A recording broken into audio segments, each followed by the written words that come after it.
Hey everybody, so today I just thought I'd give you guys a bit of a drawing video here. If you guys haven't guessed by the title here, I'm just gonna draw a Churlybear of what my view of his new form will be, kind of an evolutionary thing. So I'm using a Wacom art system, or tablet I mean, and it's actually very tricky for me to use just because I really don't like the aspect of not being able to see what you're drawing, like just looking face down, and that's more so towards the fact that I'm used to drawing with a pencil and just looking at what I actually create. And so this does take some getting used to, but right now I'm just tracing over, actually just doing a little trick where I actually have the drawing pre-drawn and I'm just tracing over a piece of paper, which is kind of a good thing and a bad thing because the tablet is only so big, so I only get about half the actual drawing here, as you can see. So one of the things I've changed for it to be going to the advanced form is, oh, I messed up there. Anyways, one of the things I changed for the advanced form is I gave Churlybear a bit of an older aspect, and by that I have chipped away at his little earring there and given him a mustache instead to kind of signify that he is older, and just to give him a bit of, just kind of show that this is indeed my creation. So that's why I gave him a mustache rather than his original nose, which honestly, it was, if you kind of look at it, it almost looks like originally it was a mustache. So I was like, okay, I'll just go with the original mustache idea here. So as you can see, for his arms, I did my best to kind of make his shoulder pads look like ears. I tried to go for bear ears, but they kind of look like mice or rabbit ears, so nuts to that. But what can you do? Can only do so much here. So move it down, try to get the sketch right. So I'm not very good at torsos, so it looks a lot like the original Churlybear did, which, you know, that was pretty much the dummy drawing I went with here. The arm there. And the thing I added is, instead of just making it a whole sphere, I gave him fingers here. Just gonna do something a bit more different with his arms, rather than not just simply giving him the shoulder pads, but I really wanted to give him some fingers just to show more control over what his attacks would do. And then I gave him a bit more armor there. I'm gonna fix that in a bit, but let's just move on to the legs. For the legs, I went for his basic legs, but to kind of get more of that gravity and levitating kind of sense, I gave him metallic gravity balls that below his feet, which he'll pretty much be bouncing. So he has 2 of those. Yes, very nice. Yeah, I'm not the best artist in the world, but hope you guys can kind of go through that. And the other thing is, I also, what looks like a tail here, I didn't have a lot of time or patience to draw his backside, but that's also another sphere ball just behind his butt, just because through my head process, through my imagination and how Churlybear was going to move here, he got heavier, so he's about 60-70 pounds heavier. So I was like, and he was always, whenever I looked at him in the game, it's like he was always sitting. So I kind of went further with that concept. So that's where the ball and why he's sitting on the ball here. And there, I just gave him a little stitching scar, just to kind of emphasize the point of, oh, he's really old. So he's kind of deteriorating. So we just need to kind of patch him up a bit there. And then, yeah, that's what it looks like. And then I'm trying to just give him some teeth, just to kind of give it a kind of comedic sense here. I'm not trying to go for scary, I'm just kind of trying to go for comedic. And some of you guys might think, no, I'm definitely going for scary. That's not true. The idea for the teeth actually came from a clip from Achikochi, and I'll put it in the video right about here.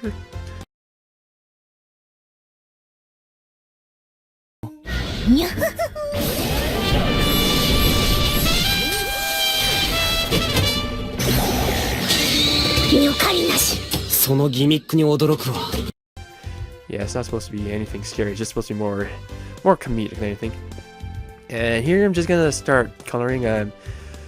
just kind of fiddling around with some of the artistic stuff here, but I'm also kind of showing off here the importance of layering. And then one of the things you guys should do if you're doing the same thing that I'm doing and using Wacom is lower the saturation, or the I think it's called opacity. I'll put the actual definition up on screen here. But the idea is that you're actually lowering the saturation of the color, so that depending on how you layer this, so my painting layer is my focus, but the main layer is the original drawing I did. So because I kind of lightened the tone of the painted layer, I can still see what I'm drawing there. I probably should have saturated to like 60 or something, but whatever. Here I really don't know why I painted him entirely brown. I mean, not everything on him is going to be brown, but anyways, we'll just quickly move on to the eyes here.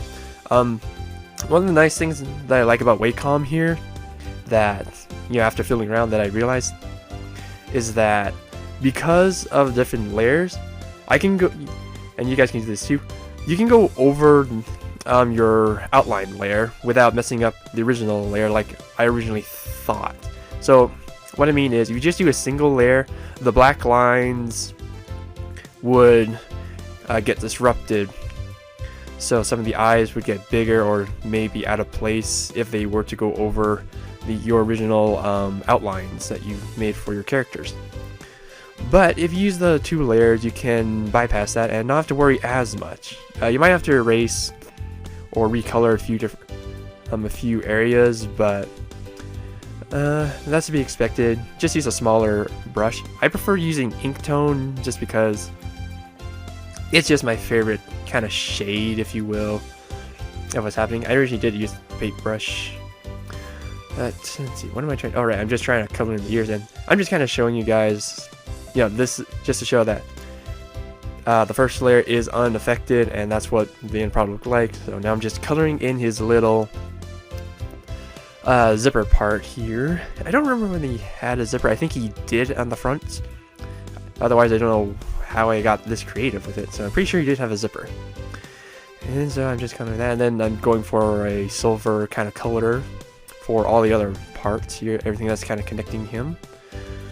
Yeah, let's get that neck there. I should shorten the neck a bit. Yes, yes, very nice. We all know your layer abilities. Congratulations, me. Anyways, oh. Okay, so that was just for me to see where the heck I need to do extra finishes. I do fix his eye here because it is a little short here, so come on, me, draw that. No, you kind of messed up there. There you go. And then the other nice thing is, again, because of the layering of it, if I erase certain things on the initial sketch, it won't affect the actual coloration layer. So that's something you guys can do if you use Wacom here, or I guess you could use Photoshop too. I haven't used Photoshop here, but now I'm just kind of coloring the scar, and I should be moving on to the, there you go, move on to the earpiece there. I actually think the earpiece is actually supposed to be yellow, but yeah, whatever. It's white for now.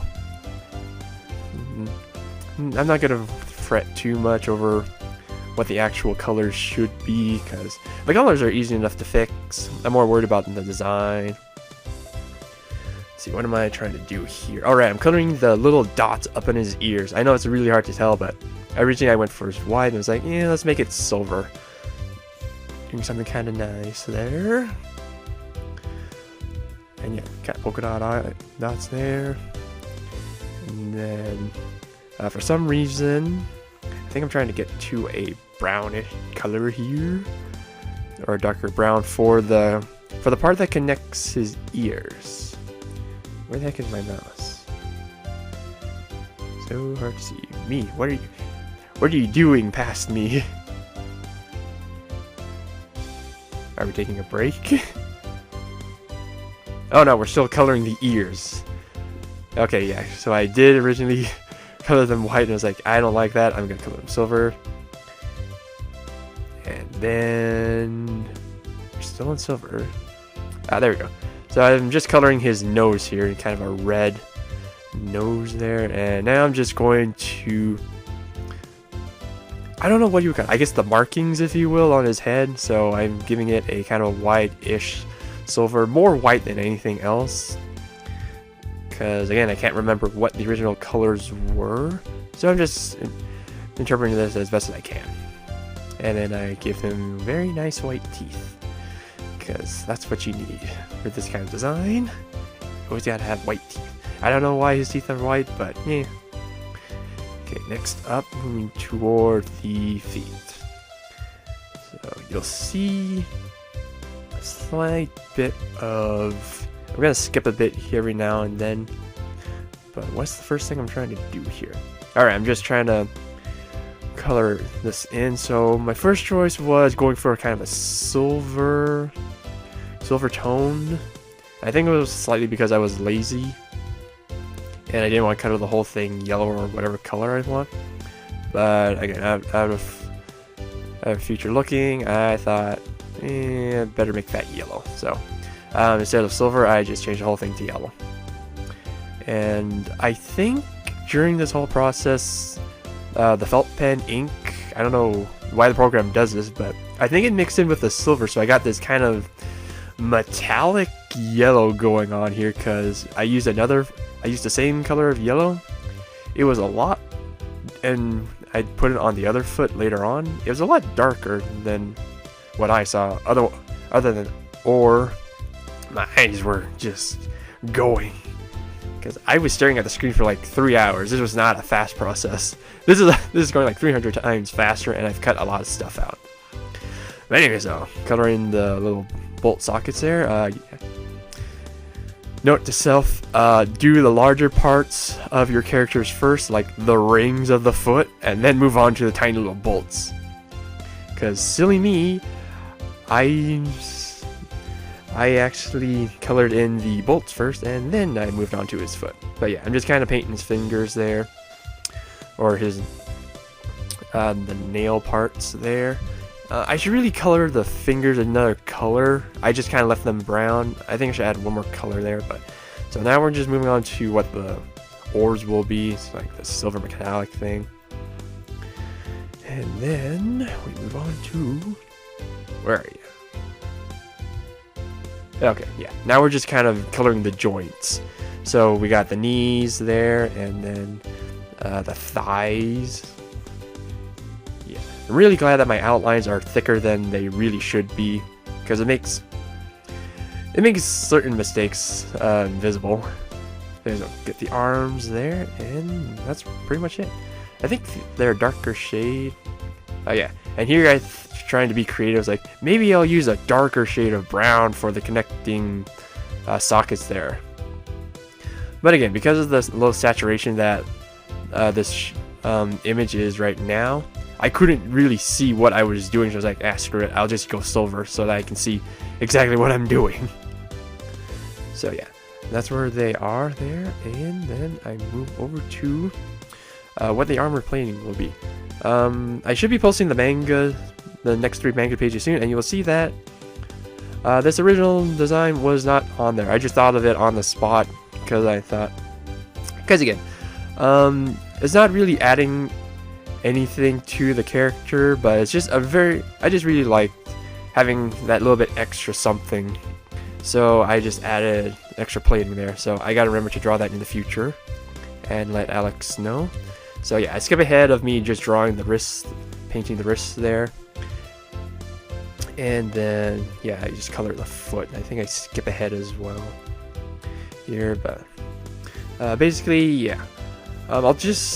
So I'm done talking about the image, so I'll just talk about more about what Churlybear is supposed to do in the future here. So basically, the reason I gave him fingers was just to kind of emphasize the fact that he is stronger and he's more defensive, but also the fact that I mentioned that he's 60 pounds heavier. He is indeed slower, so his attacks will be slower. So the charge time and recharge time, it's gonna be like maybe 2-3 seconds longer. But I mean, like, for the extra power, and I don't know whether or not he'll have extra accuracy. I would imagine so, considering that when you have fingers, you can kind of it's better than just what his original aspect was of simply shooting a beam out of his palm. So a bit more accuracy there. But yeah, he's just supposed to be a tank and just a good beginning Metabot to use. So we're pretty much just done everything, and then yeah, full screen. And remember to switch the paintings there, and remember to turn your saturation back to 100, and voila, there you go.